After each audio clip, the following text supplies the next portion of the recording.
Muy buenos días, familia, ¿cómo están? Pues vamos a comenzar con nuestro estudio. Estamos viendo Timoteo. Y tú que estás ahí en casita, te voy a invitar a que vayas por tu Biblia, si ya la tienes lista, gloria a Dios, porque vamos a estar escudriñando la palabra del Señor.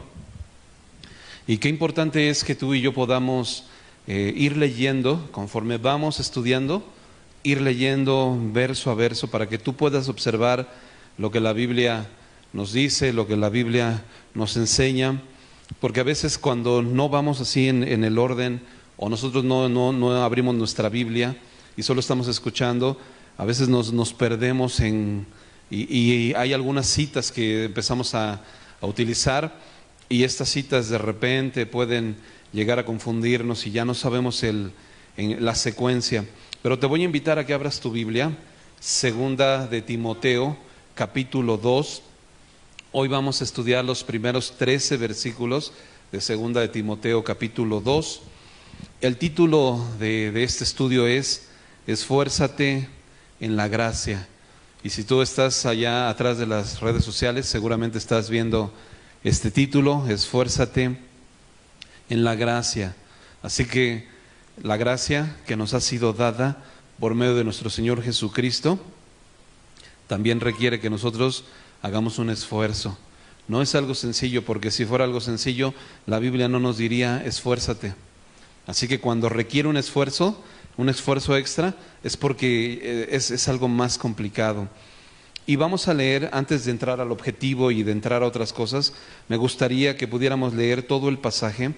Por eso te pedí que tuvieras ahí tu Biblia, para que podamos tenerlo de una manera clara. Acompáñame ahí, segunda de Timoteo 2, vamos a leer del versículo 1 al 13, dice: Tú pues, hijo mío, esfuérzate en la gracia que es en Cristo Jesús. Así que la gracia no es en los dones, así que la gracia no es en tus talentos, así que la gracia es en Cristo Jesús. Lo que has oído de mí ante muchos testigos, esto encarga a hombres fieles que sean idóneos para enseñar también a otros. Tú pues, sufre penalidades como buen soldado de Jesucristo. Ninguno que milita se enrede en los negocios de la vida a fin de agradar a aquel que lo tomó por soldado. Y también el que lucha como atleta no es coronado si no lucha legítimamente. El labrador, para participar de los frutos, debe trabajar primero. Considera lo que te digo, y el Señor te dé entendimiento en todo. Acuérdate de Jesucristo, del linaje de David, resucitado de los muertos conforme a mi evangelio, en el cual sufro penalidades, hasta prisiones a modo de malhechor, mas la palabra de Dios no está presa. Por tanto, todo lo soporto por amor de los escogidos, para que ellos también obtengan la salvación que es en Cristo Jesús con gloria eterna. Palabra fiel es esta: si somos muertos con Él, también viviremos con Él. Si sufrimos, también reinaremos con Él. Si le negáramos, Él también nos negará. Si fuéramos infieles, Él permanece fiel. ¿Y sabes por qué Él permanece fiel? Porque Él no puede negarse a sí mismo.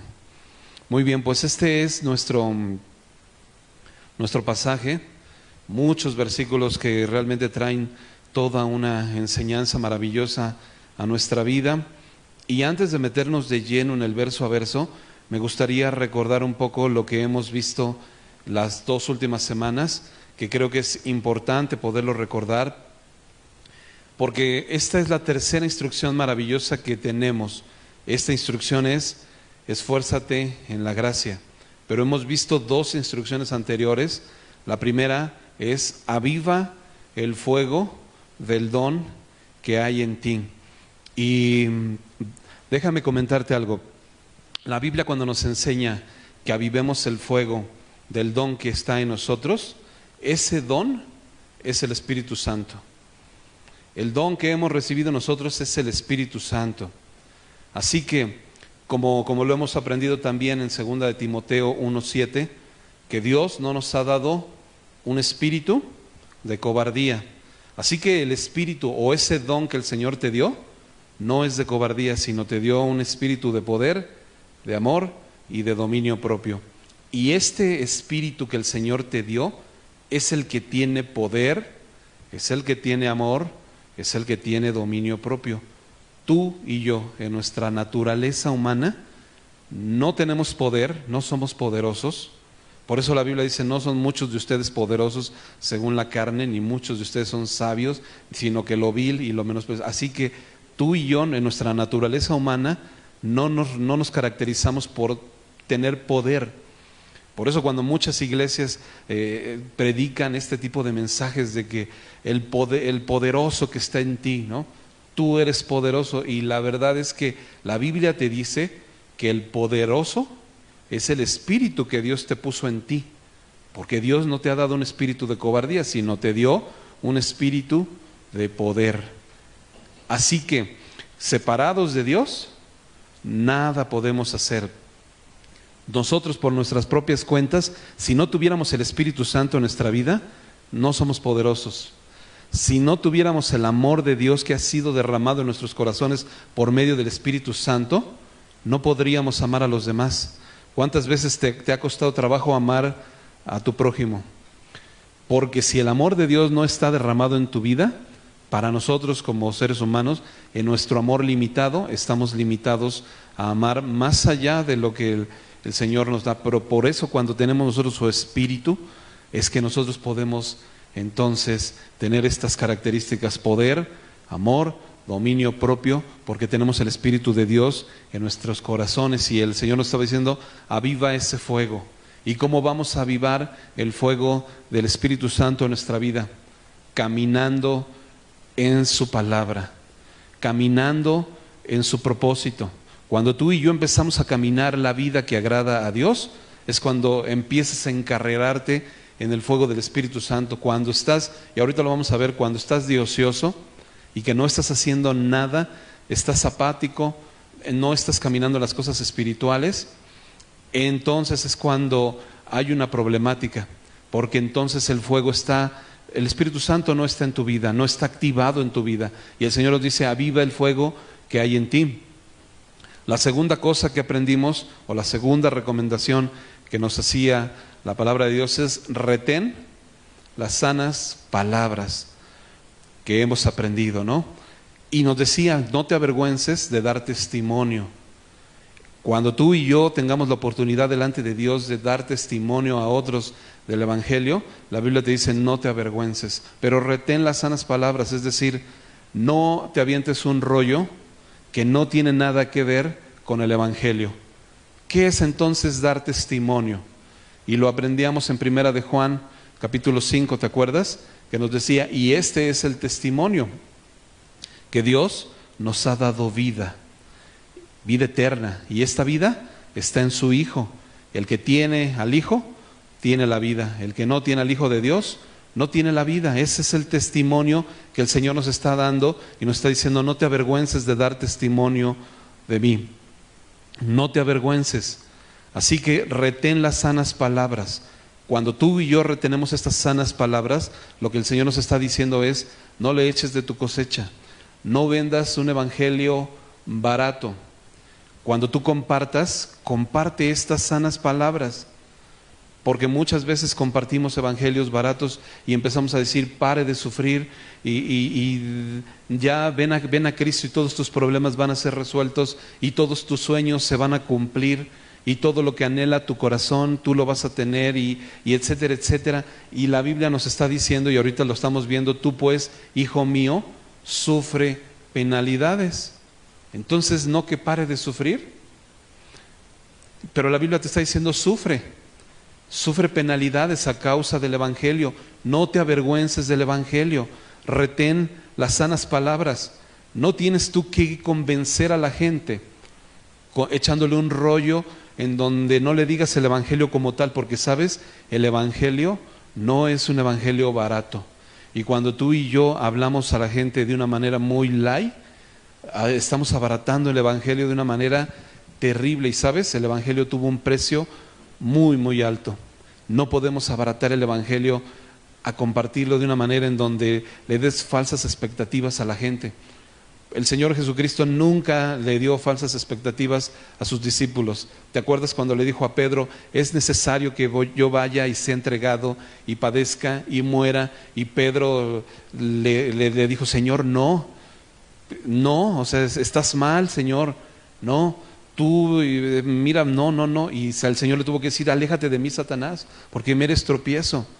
Porque cuando tenemos una falsa idea, y el Señor no los dejó a Pedro en su falsa idea, le dijo, es necesario estas cosas, es necesario. Si vayamos a los lugares vecinos para que predique también ahí, porque para esto he venido. El Señor no había venido a hacer fama.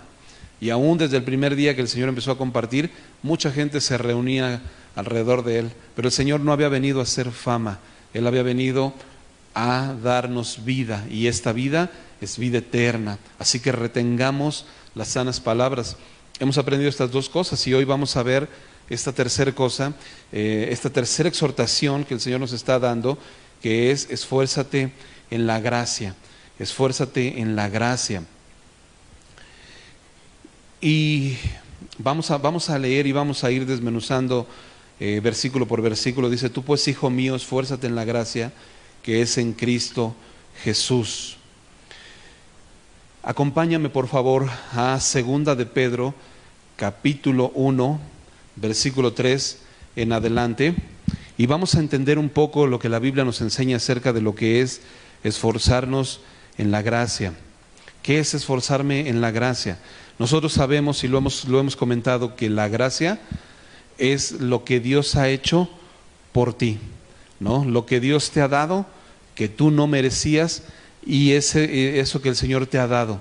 Pero el Señor te está diciendo ahora, en esto que yo te he dado, ahora esfuérzate en la gracia. 2 de Pedro, capítulo 1, versículo 3 en adelante. Mira cómo dice, todas las cosas que pertenecen a la vida y a la piedad nos han sido dadas por su divino poder. Así que el Señor lo que nos está diciendo es, la gracia te ha sido dada, y no te fue dada porque lo merecieras, no te fue dada porque fueras muy inteligente, no te fue dada porque tuvieras muchos talentos, te ha sido dada por su divino poder, nada más mediante el conocimiento de aquel que nos llamó por su gloria y excelencia, por medio de las cuales nos ha dado preciosas y grandísimas promesas, para que por ellas lleguéis a ser participantes de la naturaleza divina. Así que el Señor ha puesto de su divinidad y de su naturaleza en nosotros a través de su Espíritu Santo en nuestra vida, habiendo oído de la corrupción que hay en el mundo a causa de la concupiscencia. Entonces, fíjate lo que dice versículo 5. Hasta aquí el Señor nos está diciendo, yo te he dado de mi gracia, yo te he dado ya mi gracia, este favor que no merecías, ya te lo he dado. Todas estas cosas vienen de mi mano. Pero vosotros también, poniendo toda diligencia por esto mismo. Así que aquí viene nuestra responsabilidad. Ya el Señor nos dio la gracia, ahora nosotros debemos esforzarnos en la gracia. Y el Señor nos dice, ustedes también, poniendo toda diligencia por esto mismo, añadida a nuestra fe, virtud. Y aquí vamos a hacer una pausa. La fe que es en Cristo Jesús, la fe que es el conocimiento de la palabra del Señor, pero ahora el Señor nos está diciendo, añade a tu fe virtud. ¿Y qué es la virtud? ¿Qué es virtud?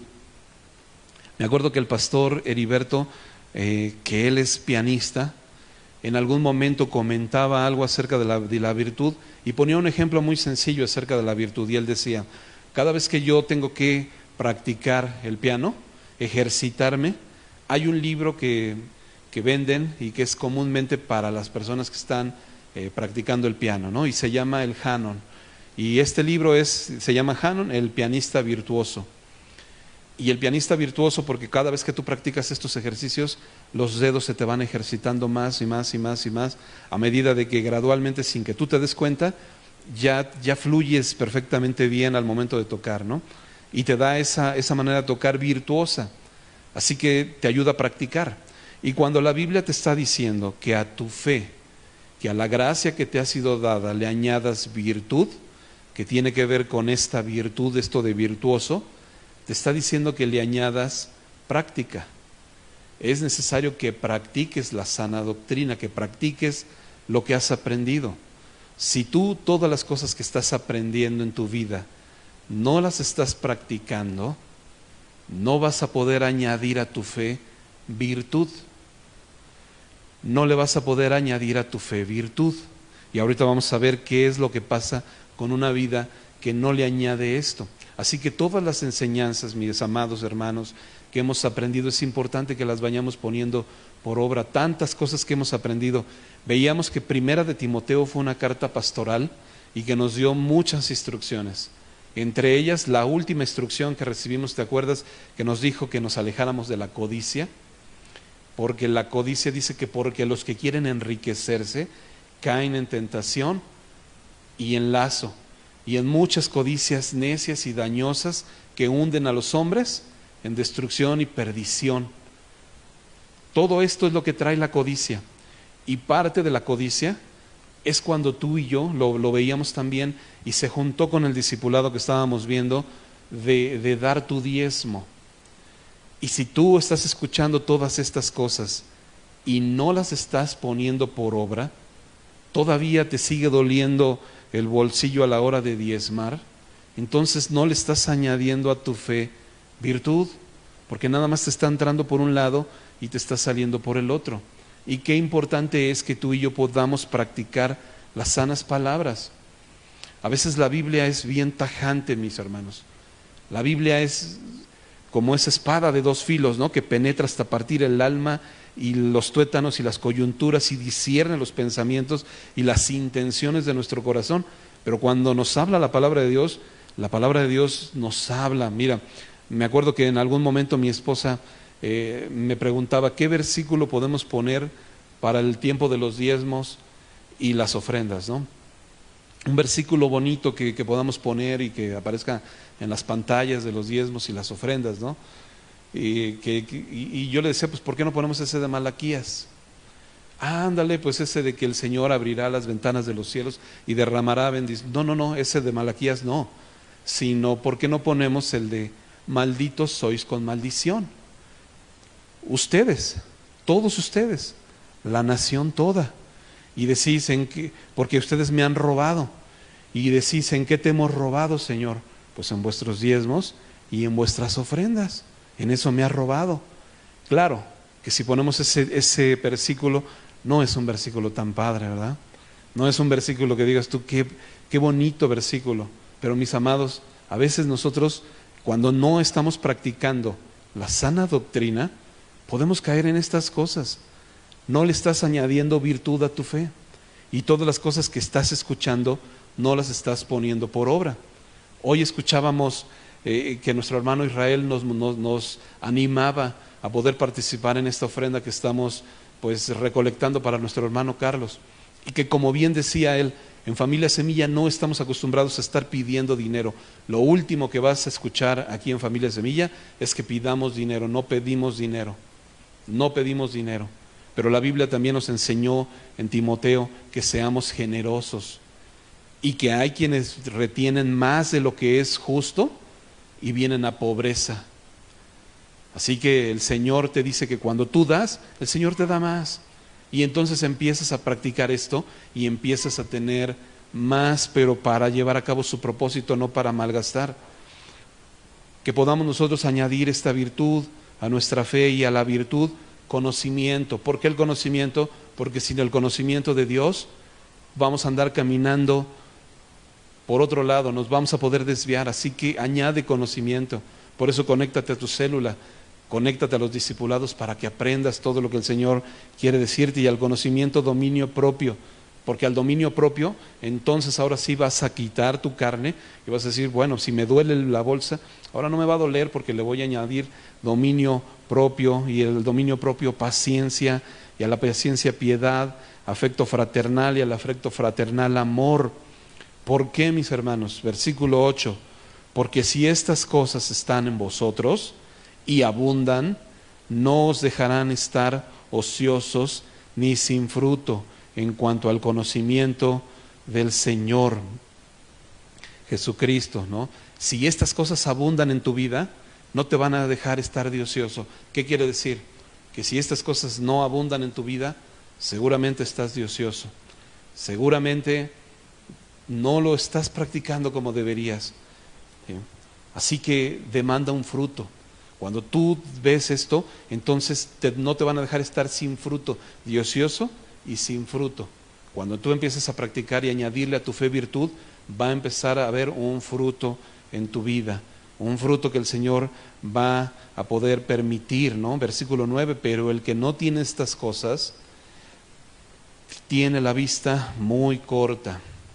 Y tu vista puede ser una vista de 80 o 90 años, en donde tú, en vez de estar añadiéndole a tu fe virtud y preocupándote y esforzándote en la gracia, te estás preocupando por otras cosas y te estás esforzando en otras cosas y te estás afanando en otras cosas y no te estás preocupando por la gracia, no te estás esforzando por la gracia.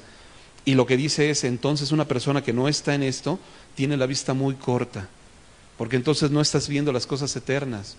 Tú te estás viendo el aquí y el ahora, en este momento, lo que hay en este momento, aquí, ahora, nada más es lo que me interesa. Entonces me afano en las cosas temporales y no estás viendo que estamos de paso en esta vida. Estamos de paso y los más robustos viven 80 y hasta 90 años y quizá un poquito más, pero de ahí ya no. Y el tiempo pasa, y no es como la canción, bro, pero el tiempo pasa, ¿no? Y de verdad, créeme, les he comentado, a veces veo una fotografía y me veo cuando tenía 25 años y de verdad te lo digo, pienso que fue ayer. Y ya pasaron unos cuantos años más, no te voy a decir cuántos, pero ya pasaron unos cuantos más. El tiempo pasa muy rápido y nosotros somos temporales aquí. Por eso el Señor nos dice, aquí aprovecha tu tiempo para lo eterno, ¿sí? Para las cosas eternas. Y el que no está metido en estas cosas tiene su vista muy corta. Es más, es ciego, dice la Biblia. Es ciego, habiendo olvidado la purificación de sus antiguos pecados. Entonces ya se te olvidó lo que el Señor hizo por gracia, ya se te olvidó. Tú nada más entonces vienes a la iglesia para como una religión, para cumplir. Ya cumplí, ya estuve ahí, ya me aguanté al que estaba ahí enfrente diciendo de cosas y ya me entró por aquí y ya me salió y ya se me olvidó. Pero lo que el Señor te está diciendo es practícalo, ¿no? Practícalo. Así que entonces esfuérzate en la gracia que es en Cristo Jesús. Y vamos a pasar ahora a los siguientes versículos. En estos versículos vamos a ver 4 cosas. El Señor le va a decir a Timoteo, encarga. Número 1 es encarga. Lo vamos a desmenuzar rápidamente, pero el número 1 es encarga. Número 2 va a compararnos con un soldado. El número 2 nos va a comparar con un soldado. Número 3 nos va a comparar con un atleta. Y número 4 nos va a comparar con un labrador. Así que no con un perro labrador, sino con alguien que labra la tierra, ¿ok? Estas 4 comparaciones que el Señor nos está haciendo es porque nos va a comparar a que tú y yo somos como un soldado, que tú y yo somos como un atleta que va participando en una competencia, que tú y yo somos como ese labrador que está trabajando la tierra.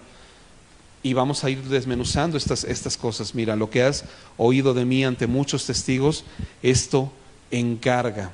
Así que lo primero que el Señor te está diciendo es encarga, ¿no? El pastor Heriberto decía un encargador.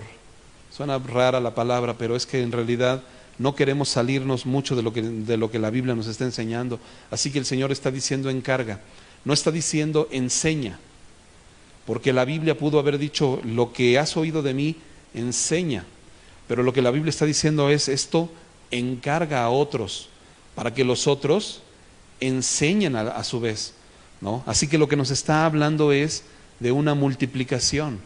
No te lo quedes, todas estas cosas que has aprendido tú, que has enseñado a otros, ahora encárgales a esos otros que también enseñen a otros, porque cuando esos otros enseñan a otros, esos otros van a enseñar a otros y van a enseñar a otros, y entonces va a haber una multiplicación de la enseñanza de la sana doctrina.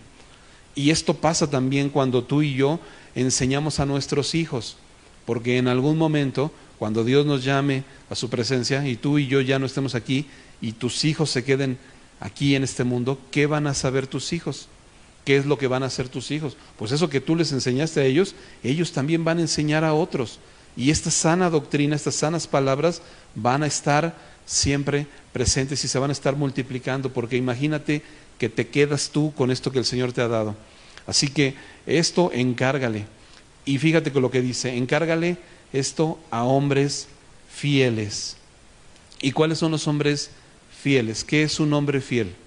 La Biblia nos dice que el que es fiel en lo poco, Dios lo va a poner en lo mucho, ¿no? Bien, buen siervo y fiel, en lo poco fuiste fiel, en lo mucho te pondré. Así que cuando la Biblia te dice, encárgale esto a hombres fieles, lo que se refiere con fieles es que son gentes, que son personas que aún en lo poco están sirviendo, que tú los ves que están haciendo cosas que parece quizá que son muy sencillas, ¿no? Tal vez están dando la bienvenida en la puerta, pero ellos están ahí y son fieles en lo poco. Quizá en lo poco es que son puntuales, que tienen esta puntualidad, que llegan a tiempo. Y el Señor te está diciendo, fíjate en estos que son que en lo poco. A veces queremos servir y queremos servirle a Dios en innumerables lugares. Y quiero servirle a Dios en la alabanza. Y no llego ni al tiempo de alabanza, brother. Entonces, ¿cómo quiero servirle a Dios en la alabanza? ¿No? Quiero servirle a Dios y no soy capaz de ser puntual. Imagínate, brother. Por eso la Biblia nos está diciendo, encárgale a hombres fieles, que sean idóneos para enseñar a otros también. Y déjame resaltarte algo muy interesante aquí. La Biblia primero nos dice hombres fieles y después dice idóneos. Porque la fidelidad va primero que el que seas idóneo. Porque aunque tú puedas ser idóneo, pero si no eres una persona fiel, no vamos a poder contar contigo. Hay personas que tienen una capacidad dada por Dios para poder hacer muchas cosas, pero no son fieles. Quizá tienes una capacidad increíble de poder enseñar la palabra, pero no eres fiel. O de tocar un instrumento, o tienes una voz hermosa, pero no eres fiel. Y la Biblia nos dice, encárgale a hombres fieles y luego que sean idóneos, porque una persona, o sea, dicho de otra manera, una persona fiel es una persona capacitable. Una persona que es fiel es una persona que tiene la cualidad de poder ser capacitable, porque como lo hemos aprendido, Dios no llama a los capacitados, sino que capacita a los llamados. Así que es importante que podamos ser fiel en lo poco. Cuida este tipo de cosas, este tipo de detalles. Llega temprano, mi hermano, llega temprano. Si quedas en llegar a una hora, cumple con esa hora que quedas de llegar. No pongas pretextos de que porque se le ponchó la llanta al metro. Llega temprano, bro. Entra a tus discipulados, conéctate a tu célula. Qué importante es que podamos añadirle a la fe virtud y a la virtud conocimiento. Y si no te conectas a tu discipulado, y si no te conectas a tu célula, si no eres fiel en lo poco, ¿cuántas personas quieren tener la oportunidad de ser servidor de célula y no te conectas a tu célula, bro? Y quieres tener la oportunidad de dar un discipulado y no vienes a los discipulados. Por eso es necesario ser fiel en lo poco. Ok, continuamos, dice, enseñar a otros, tú pues sufre penalidades como buen soldado de Jesucristo. Tú pues sufre penalidades, ok, como buen soldado de Jesucristo. Y la Biblia nos está diciendo entonces, no es para de sufrir. El Señor te está diciendo, si tú eres un soldado de Jesucristo, sufre penalidades. Sufre penalidades. Si eres un soldado está en guerra. ¿Cuándo has visto tú un soldado pues que está de ocioso? Un soldado está en guerra. Así que si tú eres un soldado y la Biblia te está diciendo tú eres un soldado, significa que hay una guerra. ¿Y contra quién tienes tú esta guerra? ¿Contra tu suegra? ¿Contra tu hermano que no te cae bien? La guerra es contra el sistema de valores de este mundo. Tú y yo estamos en guerra contra el sistema de valores de este mundo. Así que tenemos un conflicto, mi hermano. Y la Biblia te dice, sufre penalidades por el Evangelio, sufre penalidades por este conflicto que tienes contra el sistema de valores. Seguramente si tú estás sufriendo estas penalidades, entiendes que eres un soldado de Cristo, pero si no estás sufriendo estas penalidades, bro, si tú estás llevando una vida muy cómoda, si tú quizá afuera de la iglesia te sientes muy a gusto con tus cuates, quizá con tu familia que no es cristiana también te llevas muy padre, que no estoy diciendo que te lleves mal, pero si no estás teniendo un conflicto, es posible que tú no seas un soldado de Jesucristo. Es posible que tú no estés peleando la buena batalla de la fe. Es posible que tú hayas tomado la forma de este mundo y por eso no tengas un conflicto. Porque cuando tú eres un soldado de Cristo, seguramente estás en guerra con el sistema de valores de este mundo. Fíjate lo que dice Santiago 4:4: oh almas adúlteras, ¿no sabéis que la amistad con el mundo es enemistad con Dios? ¿No sabes eso? Cualquiera pues que quiera agradar o quiera ser amigo de este mundo, se constituye enemigo de Dios. Así que cuando tú te haces a la forma de este mundo y estás bien cómodo en la forma de este mundo y entonces escuchas la misma música que escuchan tus cuates, así que tienes muy buen tema de conversación con ellos, porque escuchas lo mismo, bro. ¿Ah? Y entonces no eres un soldado de Jesucristo, tú no estás en guerra. El sistema de valores de este mundo no te incomoda, no te crea un conflicto. Tú vas caminando al lado del sistema de valores y entonces estás viviendo una vida muy cómoda, pero el Señor te dice, sufre penalidades.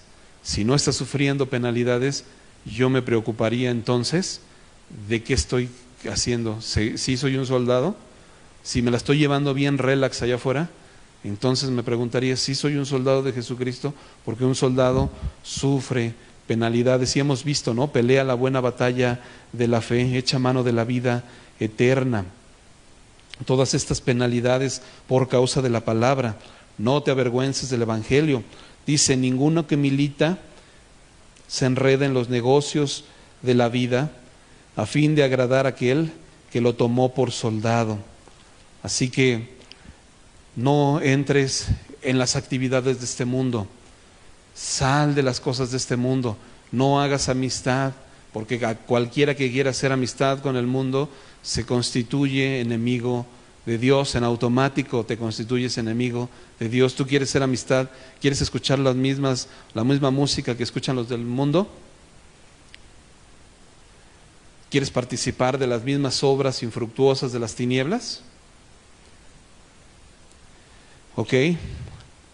Así que entonces sufre penalidades, ¿no? Y dice, no te enredes en los negocios de la vida. Záfate de estas cosas de la vida. Echa mano de la vida eterna. Acuérdate que estamos de paso, brother.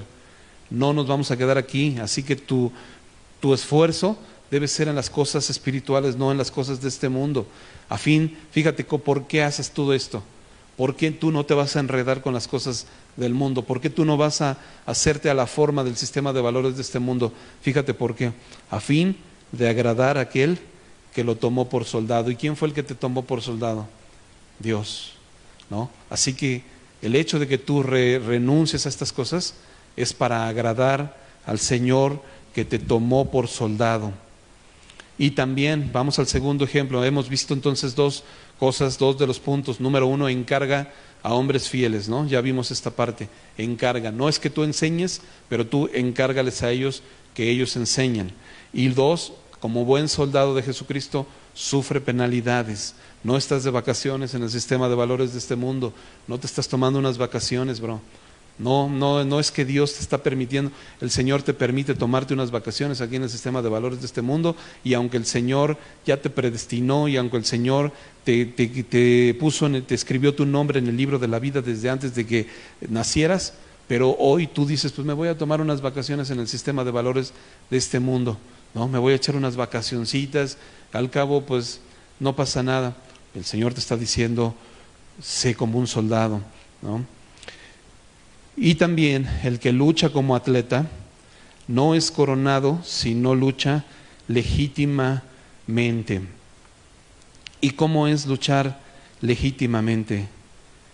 ¿Cómo es cuando tú luchas legítimamente? Ya Timoteo nos ha hablado antes acerca de esta palabra legítimamente. ¿Te acuerdas cuándo fue la última vez que vimos esta palabra en Timoteo de legítimamente? ¿A qué se refería? De la ley, exacto. Cuando el Señor nos enseñó que usáramos la ley de manera legítima, que la ley la debíamos usar legítimamente. ¿Y te acuerdas por qué la ley la teníamos que usar legítimamente? ¿Cómo usamos la ley legítimamente? La ley se usa legítimamente no cuando condenas a otros con la ley, ¿no? Cuando tú agarras la ley y ahora le vamos a condenar a otros. La ley se usa legítimamente cuando esta ley te confronta a ti con tu condición de pecado. Y entonces es ahí cuando la usas legítimamente, cuando te das cuenta que separado de Dios nada podemos hacer. Es cuando la ley te muestra, es como un espejo que te muestra y entonces puedes ver todas tus imperfecciones. De esa manera estás usando la ley legítimamente, porque la estás poniendo frente a ti, de manera que no puedes ocultar todas las cosas en las que estás chafísima. Pero esto, al momento de usar la ley legítimamente, lo único que te va a llevar es a reconocer tu condición y a voltearte hacia el Señor, ¿no? A saber que separado de Él nada puedes hacer. Así que cuando aquí te está diciendo también que corras la carrera como atleta, ¿no? Pero lo hagas legítimamente, ¿qué te está diciendo o qué te está dando a entender con que lo hagas legítimamente? Que lo hagas de una manera en la que tú, cuando estás corriendo la carrera, lo hagas considerando tu condición. No quieres correr la carrera de una manera que no es legítima. Mucha gente quiere correr la carrera de la fe pensando que con tocar un instrumento yo ya estoy corriendo mi carrera de la fe, ¿no? Ya participo en la alabanza, yo ya estoy corriendo mi carrera de la fe. Yo ya estoy predicando la palabra, ya estoy corriendo la carrera de la fe. Ya esa es la manera, y la Biblia te está diciendo no, lo tienes que hacer legítimamente, porque no es con tus obras, no es por tus obras. Número uno, entiendes tu condición, y cuando corres la carrera legítimamente, la corres entendiendo tu condición, y la corres entendiendo que todo lo que haces es para la gloria del Señor, no es para que tú brilles, no es para que tú obtengas. De nada sirve hacer tantas cosas. ¿Te acuerdas de Marta y María? Cómo Marta estaba afanada y turbada y haciendo tantas cosas, y se le había olvidado, de tan afanada que estaba, se le había olvidado lo más esencial: poner atención a las cosas de Dios, poner atención a la voz de Dios. Así que todas estas cosas pueden ser un distractor, y todas estas cosas podrían llegar a ser algo que te haga correr la carrera de manera no legítima. Por eso es importante que utilices esto para poderlo hacer de manera legítima, lavando tu vida con la palabra de Dios. Que la palabra te lave primeramente a ti, que lo que estás escuchando sea para que lo practiques, que lo que estamos aprendiendo sea para que le añadas a tu fe virtud. Para eso, mi hermano, no para que empieces a caminar en las cosas espirituales. Porque si no estás caminando y no estás como un atleta que va caminando, pero lo vas haciendo legítimamente, añadiéndole conocimiento, añadiéndole paciencia, añadiéndole dominio propio, si no van acompañadas todas estas cosas, sino lo que tú le estás añadiendo es un puesto, un cargo, un título, una situación que no tiene nada que ver, entonces no vas a correr la carrera legítimamente. Primera de Corintios, capítulo 3, versículos 11 al 15, dice: porque nadie puede poner otro fundamento que el que está puesto, el cual es Jesucristo. Y si sobre este fundamento alguno edificare oro, plata y piedras preciosas, fíjate cómo dice, hay un fundamento, en tu vida hay un fundamento, y el fundamento es Cristo. No hay otro fundamento, esa es la base. Así que si tú empiezas a construir en tu vida sobre Jesucristo, no sobre tus habilidades, sobre tus talentos, sobre tus dones, sino sobre Jesucristo, entonces dice, si edificas sobre eso oro, plata y piedras preciosas, que son los tres primeros elementos que cuando tú expones al fuego no sufren daño, pero luego te dice, también puedes edificar con madera, heno y hojarasca. Estos últimos tres elementos, la madera, el heno y la hojarasca, son elementos que cuando tú los expones al fuego, se queman. Así que la obra de cada uno se hará manifiesta, porque el día la declarará, pues por el fuego será revelada, y la obra de cada uno, sea cual sea, el fuego la probará. Si permaneciere la obra de alguno, que alguno sobreedificó, recibirá recompensa, ¿no? Si la obra de alguno se quemare, sufrirá pérdida. Así que lo que la Biblia nos está enseñando es, ¿en qué estás edificando? ¿Sobre qué estás edificando? ¿Lo estás haciendo de una manera legítima? ¿Estás edificando sobre cosas eternas? ¿Estás edificando sobre oro, plata, piedras preciosas?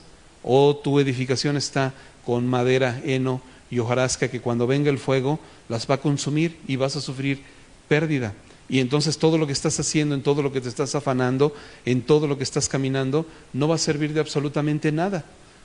Todos tus afanes, va a llegar el momento en donde te des cuenta, y como te decía, vas a voltear y los años no van a pasar de balde, y vas a llegar a un día en donde el Señor te diga, necio, esta noche vienen a pedir tu alma, y todo lo que has hecho, todo esto en donde tú has edificado en estas cosas, te estás afanando en estas cosas, o estás edificando sobre estas cosas, estás viviendo, no estás como un soldado de Jesucristo peleando la buena batalla.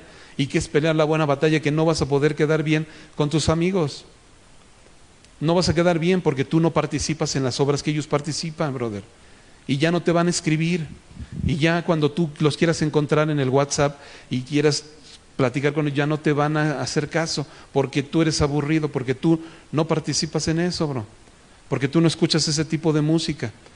Y entonces tú estás en un conflicto, y la Biblia te está diciendo, si tú estás edificando sobre las cosas eternas, que es oro, plata, piedras preciosas, entonces tú vas a compartirles del Evangelio a ellos. No te vas a avergonzar del Evangelio, pero le vas a compartir, vas a dar testimonio, ¿sí? Y el testimonio es que el Señor nos ha dado vida eterna, y esta vida está en su Hijo. Y entonces vas a poder jalar a otros a que vengan al conocimiento de la palabra del Señor. No te vas a quedar ahí, no te vas a quedar edificando en madera, en heno, en hojarasca, que se va a quemar. Tú piensas que haciéndote a la manera de ellos va a ser como es la manera correcta, y no es la manera correcta. El labrador para participar de los frutos debe trabajar primero, ¿no? Así que es el cuarto punto, el labrador para participar de los frutos debe trabajar primero. No quieras tener ya la cosecha, no te desanimes, mi hermano. Cuando tú predicas la palabra del Señor, no te desanimes. Si las personas no te escuchan, no te desanimes, tú da el mensaje, porque la Biblia dice que tú eres como ese labrador que siembras, ¿no? Pero el Señor es el que trae la lluvia, temprana o tardía. Es decir, tarde que temprano, el Señor va a traer la lluvia sobre esta vida. Tú siembra la palabra de Dios, tú pon la semilla de la palabra del Señor, tú participa, háblales de Cristo, háblales, ¿no? Dice, considera lo que te digo, y el Señor te dé entendimiento en todo. Así que esta palabra de considera es bien importante, porque el Señor no nos está diciendo, te mando que hagas esto. No te está mandando, brother. El Señor te está diciendo a ti, a cada uno de los que estamos aquí y todos los que están atrás de la transmisión, nos está diciendo, considéralo, considéralo. Fíate del Señor de todo tu corazón, considéralo en todos tus caminos, considéralo, porque cuando tú le dices a alguien que es un mandamiento, y el Señor lo hemos visto, que el Señor manda a todos los hombres que se arrepientan en todo lugar. Cuando el Señor manda es para que te arrepientas, pero cuando el Señor te está diciendo considéralo, el Señor lo que nos está diciendo es, tú tienes una responsabilidad. Cada uno tiene una responsabilidad. Y lo que estábamos diciendo es, nos estamos exponiendo a la palabra de Dios, y el Señor nos dice considéralo. Pero no es un mandamiento, es considéralo. Y si lo consideras, es que tú mismo, no es que hagas caso a lo que se te está diciendo aquí, sino que tú mismo vas a venir a la palabra de Dios y vas a empezar a decir, Señor, esto es lo que me estás diciendo a mí, lo considero, tú vas a tomar tu responsabilidad delante de Dios. Y dice, y el Señor, si tú consideras esto, el Señor te dé entendimiento en todo. Acuérdate de Jesucristo, del linaje de David, resucitado de los muertos. Y rápidamente menciona dos cosas: Jesucristo del linaje de David y resucitado de los muertos. Así que Jesucristo del linaje de David, porque sabemos que la promesa venía de David. ¿Te acuerdas cuando David, estando un día en su palacio y teniendo una casa preciosísima, con todos los lujos posibles, una tarde yo creo que estaba viendo toda su casa y dijo, mira nada más cuánto lujo tengo, ¿no? Y la casa donde habita el Señor, que era una tienda de campaña, decía, y el Señor habita en una triste tienda de campaña, allá afuera, ahí en la calle, ¿no?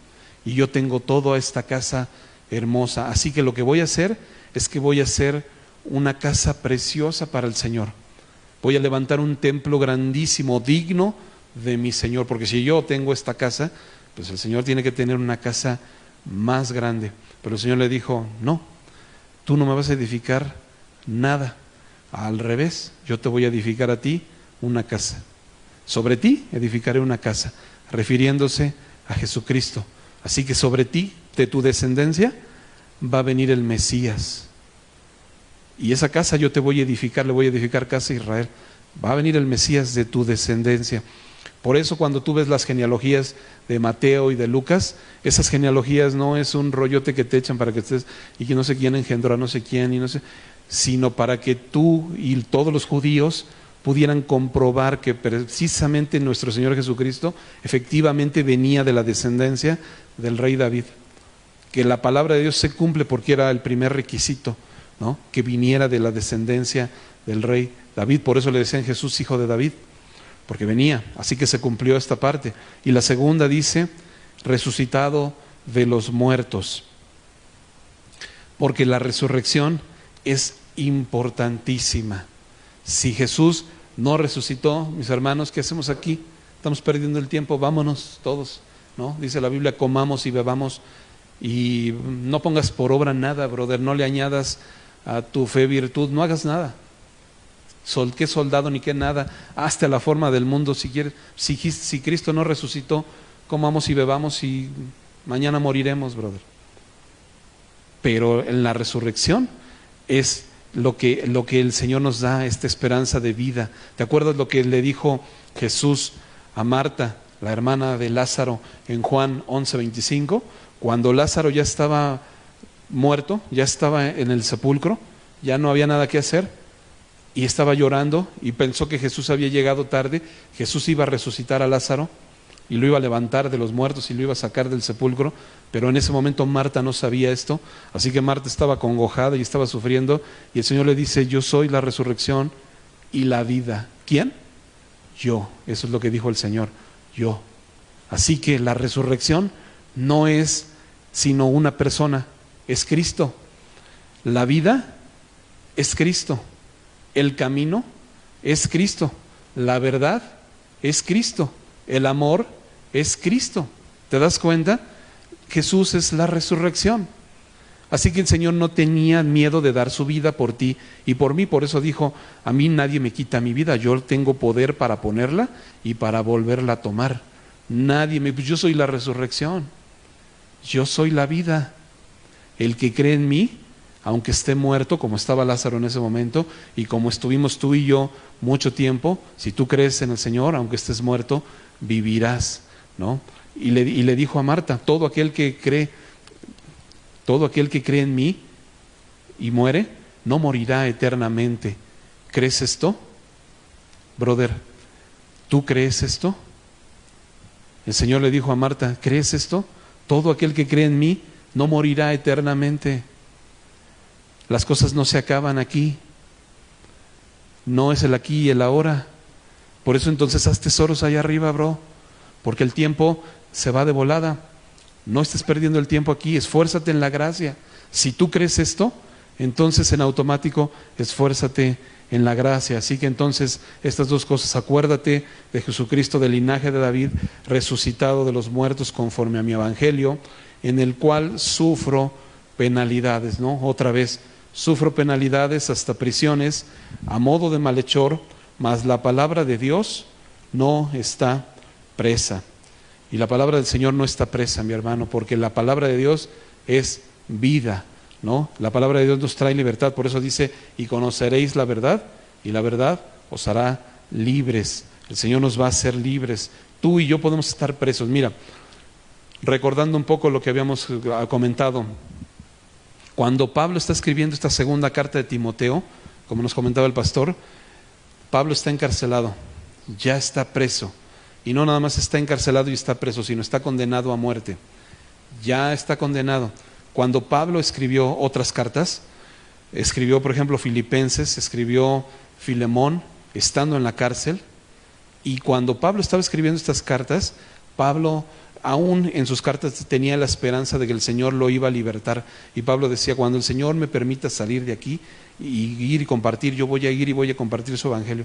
Pero en ese momento, cuando ya está escribiendo la segunda carta de Timoteo, Pablo está a poco tiempo de ser ya muerto por el evangelio, ya no tiene esta misma, él ya sabe que su carrera ha terminado, que ya terminó, brother. Ya no menciona esta seguridad de que el Señor le iba a permitir más. Él sabía que el recorrido aquí en la tierra había terminado y estaba ya preso en una prisión fría, en una celda, y no estaba deprimido, brother. Pablo estaba animando a Timoteo y le estaba diciendo, esfuérzate en la gracia, sufre penalidades. Tú puedes estar preso. Él estaba preso, pero la palabra no está presa. ¿Sí? Esfuérzate. ¿Cuántas veces, mi hermano, estás en una situación de una enfermedad y el Señor te dice, esfuérzate? La palabra no está presa. No depende de tus circunstancias que estás viviendo. Si dependiera de tus circunstancias, mi hermano, Pablo hubiera escrito puras cosas deprimentes. Pablo hubiera estado bien deprimido. No, yo, Pablo, yo que apóstol de Jesucristo, ni que nada, yo ya no, pues ya estoy aquí bien hundido en la cárcel. Ya en algún momento fui apóstol, pero ahorita yo ya no soy nada. No, Pablo, apóstol de Jesucristo, yo soy embajador de Cristo, todavía estoy representando a mi Señor. Hasta el último día de mi vida soy apóstol de Jesucristo y doy gracias a Dios. Y no estaba diciendo, Señor, no se estaba quejando, Señor, pues mira cómo me tienes. Y yo que fui tu apóstol, y yo que, mira, y ahora estoy aquí. Pablo seguía diciendo, esfuérzate en la gracia, sufre penalidades. ¿Sí? La palabra no está presa. Tú puedes estar en estas circunstancias, pero la palabra de Dios no está presa. Así que en la circunstancia en la que estés viviendo, en la circunstancia en la que estés atravesando, recuerda, mi hermano, la palabra del Señor no está presa. Por tanto, todo lo soporto por amor de los escogidos, para que ellos también obtengan la salvación que es en Cristo Jesús, con gloria eterna. Tú también y yo también, mi hermano, suframos penalidades por amor de los escogidos. Tú que sabes que uno de tus cuates a los que no le quieres compartir de la palabra de Dios porque te da pena, porque no es uno de los escogidos, sufre penalidades, mi hermano, por amor a él. Compártele de la palabra del Señor. Tú que sabes que tu vecina que te cae mal no es una de los escogidos, bro.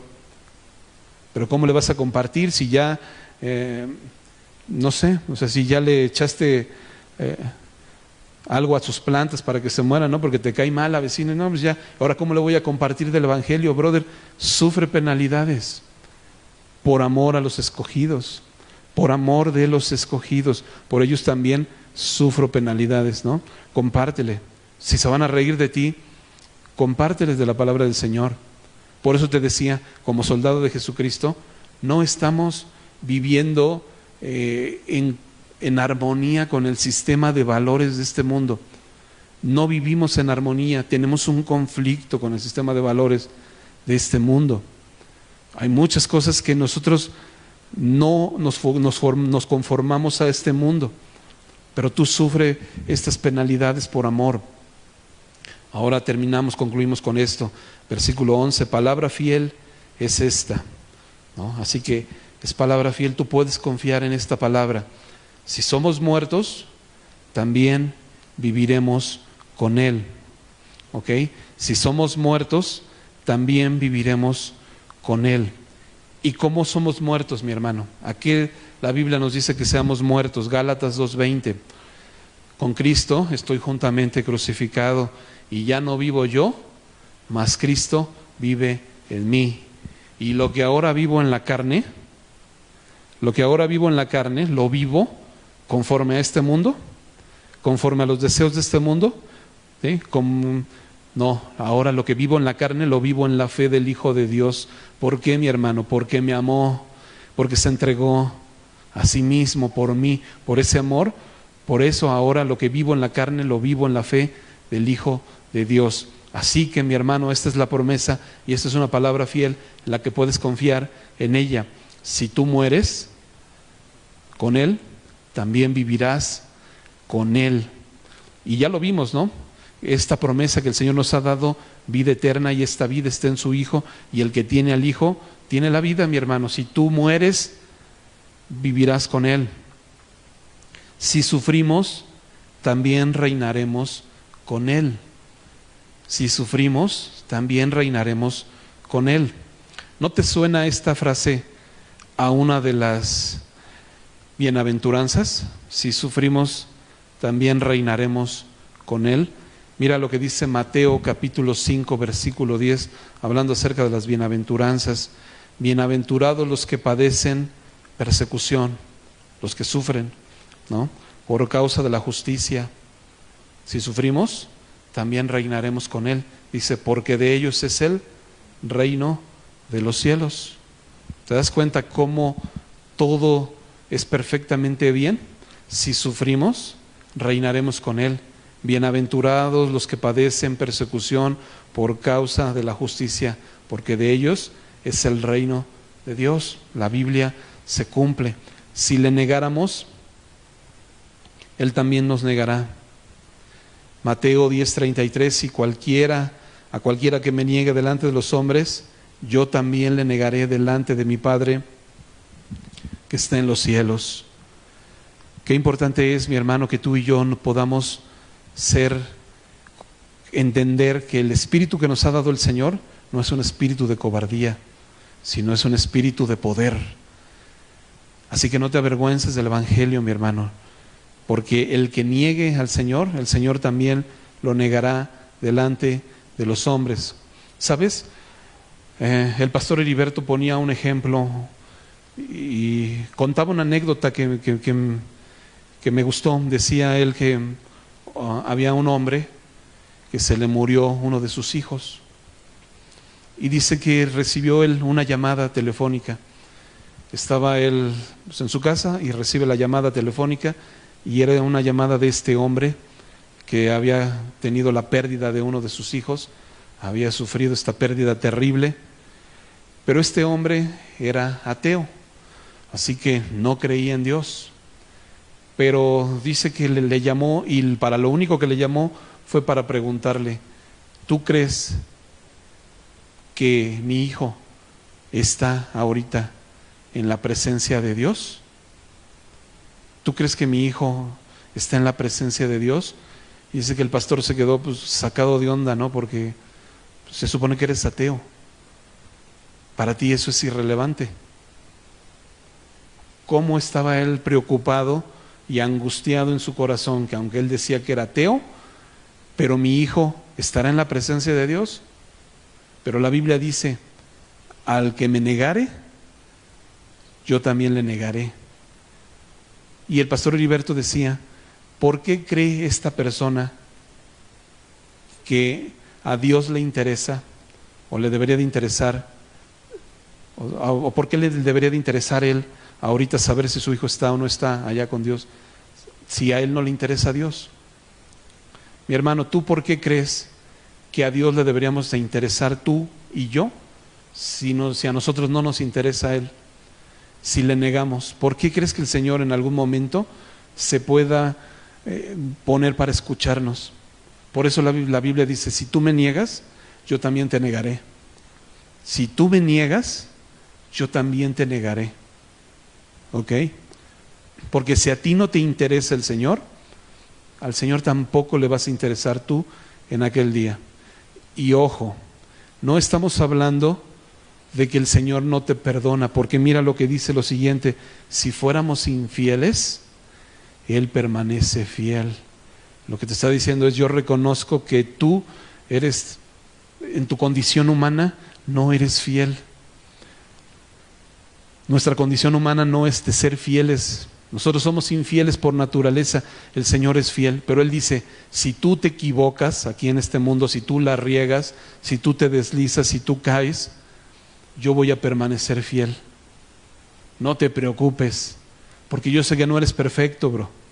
Yo sé que no eres perfecto, así que si tú te equivocas, estás caminando en mi palabra y te tropiezas y te caes, no te preocupes, porque yo permanezco fiel, porque mi pacto es unilateral. El pacto anterior, como lo vimos en Hebreos, ¿te acuerdas? El pacto anterior era un pacto de dos partes, la tuya y la mía. Y Dios prometió una cosa si tú hacías una. Pero este pacto, este nuevo pacto, es unilateral. El Señor te dice: yo, aunque tú no. Nada más es yo. Yo te prometo esto. Nada más. Así que el Señor te dice: si tú te caes, si tú te tropiezas, yo permanezco fiel. Yo te levanto. Pero si tú me niegas, que es una cosa muy diferente, si no te intereso, yo también te voy a negar delante de mi Padre. Tú me niegas delante de los hombres, yo también te voy a negar delante de mi Padre. Por eso, mis hermanos, porque dice, Él no puede negarse a sí mismo. Por eso el Señor permanece fiel, porque su naturaleza es que Él es fiel. ¿Ok? Así que, haciendo y concluyendo ya con un breve resumen, encarga a hombres fieles, ¿no? Sé como un soldado. No estamos en este mundo para pasárnosla a gusto, ni estamos de vacaciones. Así que peleemos, ¿sí? No te conformes al sistema de valores de este mundo. Como atleta, corre legítimamente. Como el labrador, trabaja la tierra, sufre penalidades por la palabra del Señor. La palabra del Señor no está presa. La palabra del Señor está libre, ¿no? La palabra del Señor es viva. Así que permanece fiel. Si tú tropiezas, el Señor permanece fiel. Así que vamos a orar, vamos a terminar haciendo una oración y agradeciendo a Dios por su palabra, porque sin duda, pues el Señor siempre es bueno y siempre nos habla. Padre, te damos muchas gracias, Señor. Gracias por tu preciosa palabra. Gracias porque tú eres fiel, Señor. Porque si aunque nosotros te negaran, pues aunque nosotros fuéramos infieles, dice tu palabra, tú permaneces fiel, Señor. Ayúdanos, Padre, a poder luchar, Señor, como soldados tuyos, Señor. A poder esforzarnos en la gracia que es en Cristo Jesús, Señor. A echar mano de la vida eterna. A no avergonzarnos de tu palabra, Señor. A que podamos no avergonzarnos del Evangelio, Señor, sino a dar testimonio de tu palabra, Señor. A caminar, Señor, a sufrir penalidades por ti, Señor. Ayúdanos, Señor, a poder ser estos siervos, estos hombres y estas mujeres tuyos, Señor, que buscan primeramente tu reino y tu justicia, Señor, y que las cosas de este mundo quedan al lado, Señor, como veíamos en 2 de Pedro, Señor. No tener la vista corta, Señor, que nos haga estarnos afanando en las cosas temporales y que incluso nos haga ser ciegos, Señor, sino teniendo una vista eterna, Señor, poniendo nuestros ojos en las cosas eternas, Señor, para que podamos dar fruto, Señor, para que podamos agradarte a ti, Señor, a fin de agradar a aquel que nos llamó y que nos tomó por soldados, Señor, porque ese es nuestro propósito y ese es nuestro deseo, Señor, poder agradarte a ti, Señor. Gracias te doy, Señor, por cada uno de mis hermanos que está aquí presente, Señor, de manera presencial y que con todas las medidas de seguridad, pero estamos aquí, Señor, y también a todos mis hermanos que están atrás de la transmisión, Señor. Yo te pido que tú puedas estar en su vida, Señor, en la vida de cada uno de ellos, Señor, ayudándolos, Señor, en este caminar, que tu Espíritu Santo esté obrando en la vida de cada uno de ellos, Señor, con poder, con amor, con dominio propio, Señor. Gracias, Padre, en el nombre de Jesús. Amén. Pues nos despedimos con una alabanza.